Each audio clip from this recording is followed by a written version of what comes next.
6 must-know ratios for every investor to analyze a balance sheet. When evaluating a company's financial health, certain metrics derived from the balance sheet provide critical insights.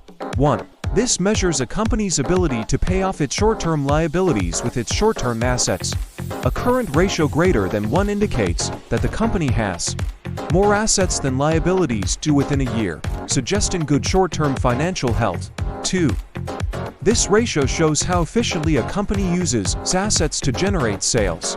A higher asset turnover indicates that the company is using its assets effectively to produce revenue. 3. This metric determines how easily a company can pay interest on outstanding debt, with its earnings before interest and taxes (EBIT). A higher ratio means that the company can comfortably meet its interest obligations, which is a sign of financial stability. 4. This ratio compares a company's total debt to its total assets to gauge leverage. A lower percentage suggests that a larger portion of the company's assets are financed through equity rather than debt. 5. This ratio measures a company's ability to pay off its debt using its earnings before interest, taxes, depreciation, and amortization (EBITDA). It provides insight into how many years would take to pay off debt if net debt and EBITDA are held constant.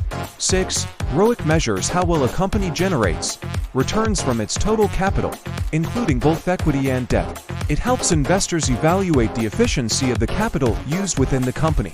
Good rules of thumb for each ratio: current ratio greater than 1. Asset turnover ratio equals varies highly compared to industry. Interest coverage greater than 2. Debt to assets less than 0.50. Net debt to EBITDA 3. ROIC greater than 15%. Understanding these metrics helps investors and stakeholders make informed decisions about a company's financial condition and operational efficiency.